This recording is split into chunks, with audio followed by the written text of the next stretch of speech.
the city, building a big forums, two forums, one here, one north to the Temple Mount.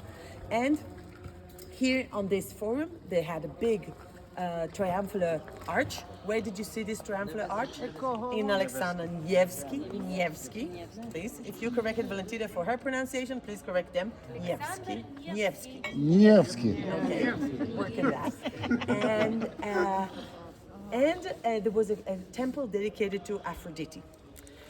And then Constantine, according to his biographer, gave an order to destroy the pagan temple and to build the church over the same site. How did the church look like? I send you paintings and pictures of, and you have in the presentation lots of pictures. Latin. Sorry? Different orders. بس Franciscan. with the holy garden. The roundish church. Yes. أي واحد حاطط Wait, على it's خصه all right. He was Dominican. مدندل الحبل. Dominican. هذول So this Latin. was a round building with the tomb in the center. So originally the tomb was a cave. They had to dismantle, they had to destroy the cave in order to build the church over that. So the cave, in the center of the cave, you had the stone on which the body was laid down for Anointing for 3 days. anointing. For 3 days. This is the tomb. The circled room is called the rotunda, the word round. And then there was a courtyard. You had a courtyard, Tarades, right? Open to the Courtyard, sky. Where open to the sky, when you had the rock projecting from the ground where Jesus was crucified. In Aramaic, Golgotha. Golgotha. In English, Calvary. Calvary. Calvary in Latin means skull. Skull. And then a very big basilica. Basilica is an architectural style, but also don't be confused. In the Catholic Church, it's a title for important churches. So, what is a basilica? Basilica is a Roman building, basileus, royal, which has a main Nave. nave and then aisles. You can have 2 aisles, you can have 4 aisles, you can have 6 aisles, you cannot have 3 aisles. It has to be symmetrical. It could be a mosque, it could be governmental something. It's architectural style, but please listen. In the Catholic Church, churches who are very important can get the title basilica. It doesn't mean that they have the structure of basilica, so don't be confused. San Pietro, basilica. Gethsemane, basilica. St. Anne, basilica. Ecce Homo, basilica. Lots of churches that don't have the structure of basilica can be called basilica in the Catholic Church. So if someone asks you, is that basilica, then ask architecturally or this as a title, as a status. What is a cathedral in the Catholic Church? How many cathedrals do you have in every city? One. It's the bishop's church. Okay? So it's the place where the bishop prays. This is a cathedral in the Catholic Church, and basilica is just an important church. So you can have lots of basilicas in one city, but you can have only one cathedral. So this is the basilica, this is the martyrium, this is the place where they prayed, and then you have another courtyard with columns around. And you entered from which street? Cardo. This From is the from, Cardo. yeah. Okay? Twice bigger than the church we're going to see today. That's the original church built in 335 by Constantine. And that's why this entrance is not impressive. Because this is not the entrance. This is not the original entrance. The entrance back then was amazing. The church was amazing. And you can read in the description of the biography of Constantine. It was amazing with marble and gold and very impressive church. So the entrance was from here. What happened in the Persian occupation? 614, the Persian Empire. No, they didn't. They damaged the church. Many churches outside the city were destroyed. Many monasteries were badly damaged. This church was not destroyed. It was damaged and it was renovated. So I don't mark it even in my drawing because there was not a major change in the church. Then the Christian returned, 628 to 638. 638 Arab Muslims. The Arab occupation in 638. Omar ibn al-Khattab. What happened? He did an agreement. Nothing happened to the church. Nothing. The church continued to function because the policy of the Muslims was people of the book, Jews and Christian, and continued their worship in the churches and synagogues. if they don't try to make any revolt against the Muslims. For example, in Damascus, the Christians tried to revolt against the Muslims, and what happened? They turned their church, the Church of John the Baptist, to a mosque. The Umayyad Mosque in Damascus is actually a Byzantine church. But in the first Muslim period, we don't have cases, as we're going to see later on, of churches turning to be mosques. We will have it after the Crusaders' time, and then, of course, in the Ottoman time. But in the first few centuries of Muslim world here, not yet. Actually, there's an interesting story that you probably have heard or even told your tourists about Omar ibn al-Khattab coming here, visiting the city, getting the keys of the city. We're not even a battle, because the Christian here realized they won't be able to fight against this new Muslim power. And then he comes to the church. We haven't mentioned it, right? No. So now I'm confused if I mentioned it with that group. He went into the church, and then at a certain time he looked at his watch and said, "Oh, I have to pray now." And the Patriarch of Jerusalem, who showed him around, Sophonis, said, "Well, Fadal, you can pray inside the church." And Omar said, "No. I will not pray inside your church, because if I'll pray inside your church, my followers will turn your church to a mosque." So he went outside, put the carpet, prayed, and on that spot a mosque was built. Now, many of you have heard the story, right? The origin of this story is not from the 7th century, not from any text that talks There about is no Omar text ibn about it, al-Khattab. yes, right. It's a Christian text from the 10th century. Because in the 10th century, okay, I moved 300 years further. In the 10th century, during the Fatimite dynasty, a Shia dynasty based in Egypt, they were much more harder with the Christians here. And one of the rulers wanted to... Good morning, Father. Stefanos. He's Franciscan. Okay? He's in charge of the Church of the Holy Sepulchre. Franciscan, He's a Catholic, prior man. of the Franciscan in the church. Franciscan Catholic. Yeah, Catholic. Yeah, sure. So, this is Jesus. Jacob. This is the brother of Jesus. So this is a guy from... This is an American guy who's wandering around the city for the last 40 years. He was a millionaire. I don't know. You have movies about him. There's movies and articles about him. He's American. He wants to remind you of Jesus. It's nice to see, because you will be asked Reminds about. you of Jesus, right? إذا ماشي واحد من الجروب His name is Jacob. Yeah. So, well, I haven't finished the story of that, and then you will ask them. So, in the 10th century, during the Fatimite dynasty, there was the Patriarch of Alexandria actually published this story, and he told everyone this story. So that's the first origin source for this story. Why did he tell this story? Because in his time, the Fatimite actually destroying the planned to churches. build a mosque near the church, and they probably did, because archaeologists found inscription. They found a stone with inscription mentioning a mosque here in the 10th century. So probably the mosque was here, or even on the church. And he told this story in order to convince the Muslim of his time not to build a mosque next to the church, because he said, Omar respected the Christian, so you would not respect the Christian? Now, it didn't help because the Fatimite built a mosque. It didn't help because Al-Hakim Bamir Allah, the Fatimite ruler, who was very extremist in his days, gave an order to destroy the church later on. But this story became so popular because for Christian, it was kind of a insurance that Muslims should not build mosques near churches or inside churches. And for the Muslim, it was a way to show the tolerance of Umar ibn al-Khattab, who was tolerant for Christian and Jews.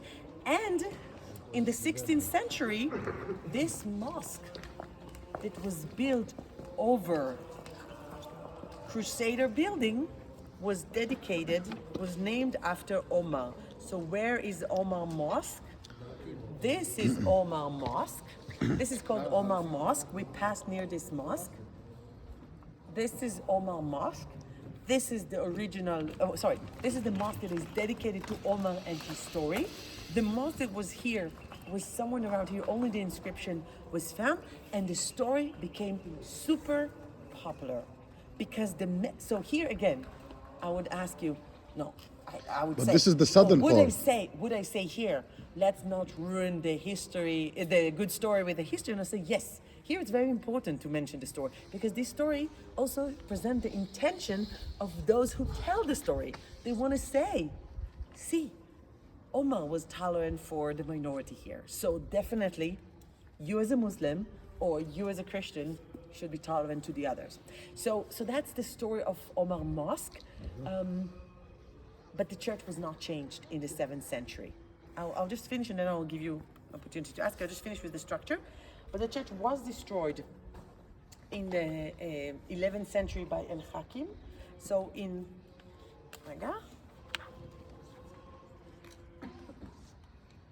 El Hakim, the Fatimite ruler, in 1009, did destroy the church, gave an order to destroy the church because it was very religious, very extremist. Again, something which is against the policy of Islam. And his son allowed a Christian to rebuild it. So in 1048, the church was renovated, but in a smaller size. And that's how the church looked like. You have all these paintings and diagrams in the document I sent you. So this was the same, the rotunda, and then you had 3 apses here, and then the Golgotha. This was still open to the air, and the entrance was moved to the south. He also built 3 churches here, but not very big. So the entrance now is from the south. So since 11th century, the entrance is from the south, from here. El Hakim destroyed the church. His son allowed to rebuild it, and it was renovated with the money and the work and the support of the Byzantine Emperor Constantine Monomachus. Now, Constantine Monomachus was not the ruler here. Who ruled here? The Muslims. But he was in Constantinople and he sent the money and the workers to renovate the church. So if I'm talking about Byzantine renovation in the 11th century, that's what I mean. Byzantine were not ruling here anymore, but it's still the Byzantine time. We still have Byzantine Empire. Okay? But then the Crusader, I'll open the floor for questions just when I finish because the time is short. Then the Crusaders came here, and do you think they would just be fine with what they find? No. Of course, they want to renovate again. And they will renovate it and reopen the church on the 15th of July, which is the 50th anniversary for the occupation of the city in 1099. So This now is it's 94. 1149, exactly 50 years after, in the time of Queen Melisande. They occupied the city in 1099, but they dedicated the church on 1149, exactly 50 years later. Yeah, so it's still a feast in the church here. They don't celebrate the conquest of the city, but they celebrate the dedication of the church. Not the Orthodox. The Orthodox don't celebrate it. Only Catholics celebrate it. So then they changed the church. So they renovated the rotunda. And then here they created an ambulatorium. It's a kind of a corridor that goes behind the apse. This is the apse. Here in middle you have the altar. And then you have a corridor that you can go around and visit the different chapels around. This is very similar to Romanesque churches in Europe. You visit churches in Europe, they all look the same. You enter, then you see the apse, and then you can go behind the apse and see the little chapels behind it. Now, they also put big columns here, and over the courtyard, now they put ceiling. So that's the first time that the center of the church gets ceiling. It was open. It was open until then. Crusaders. All the Crusaders worked. 1149. What else they did? Okay, they wanted to make sure that you'll be able to enter Golgotha and get to the top. Not just to see the bottom of the rock, but you want to touch the top of the rock where Jesus was crucified, right? So they make a special entrance directly to Golgotha. So you had the little room outside that has staircase. And then they build a mezzanine. They build a gallery over Golgotha. Now, I want to explain that. Do you know the apartment, when you have an apartment with very high ceiling, and then part of the room you divide into 2 floors, and then you can have, I don't know, bedroom in the 2nd floor. If you're in Nachlaot or in Jaffa, you can find these things. It's in English you would say mezzanine. It's a word I had to learn when I started to guide here. It's a gallery. In Hebrew we say gallery. They have volunteers from Alexander Nevsky. But what they did is that they divided the space into 2 floors. So it's not 2 floors. It's not a room with 2 floors. It's just an elevated floor, like you would have in big loft. You have a gallery or mezzanine, and then you could go up from here. You go up the stairs. You get to this room, and then you go directly to the 2nd floor of this gallery. Now you don't see anything from here, but you sit here, and you're all gonna come later on and see that.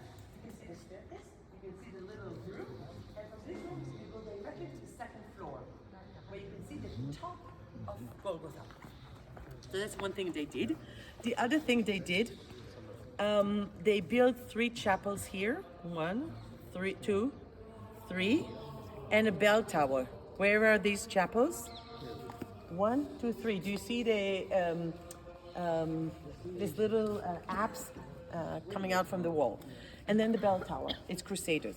They renovated the facade. All the facade is Crusader. At the entrance to the courtyard, they put columns and arches. Where are these columns? You're actually sitting on one of them. Destroyed. And you as well. And this is the beginning of the column. And what else? Okay. What about this basket? It's not a Byzantine basket style? No, the Crusader also used it. So that's the Crusader church. And one last change, and then yes, most of the church is 1149. I mean, it was renovated, but basically what you see is 1149 church. And the last change I would like to mark on my map is 1810. 1810. In 1808, there was a fire in the church. We don't want to accuse anyone, but everyone accused the Armenian, but we don't want to do that. They always problem in the history. I mean, the Greeks said that it was because of the Armenian candle, but anyway, there was huge fire in the church. The church was badly damaged, and after the fire, the Ottoman asked, who wants to renovate the church? Or, in other words, who wants to give us more money so we'll give them the permission to renovate the church? The Greeks got more money from the Russians, so they got the permission to renovate the church. They did major renovation. I would mention a few things in that context. They rebuilt the structure over the tomb. So what we're going to see today is not the 11th century, the 12th century attic, but it's the 1810 attic. So the structure we're going to see on the tomb, over the tomb itself, is from 1810. They also built a wall between the columns, and they created a closed place here. They built the wall between these columns. So they created a closed area inside the church. Now, the Greeks. Now just imagine, if you travel around the world, you see some churches, you never enter a church and then you see a wall. You enter the church, and what do you see? It's open. Here, no, you enter, even if you don't enter the church, you will see, you enter the church, you see a wall. What's going on here? That's because the Greeks put this wall. Actually, they took out, and this is important for the exam, not for the They call it Catholicon. This is the They Catholicon. created the Catholicon. It's important to mention for the exam, not for your tourists. Usually they don't ask about it, but in the exam they sometimes ask. Before they renovated, there were the tombs of the Catholic Crusader kings who were buried inside the church. It's very common in Catholic tradition to bury important people, kings in churches. You've seen that in Europe. So the Crusader kings were buried inside the church, here in front of the wall and on the right from the entrance.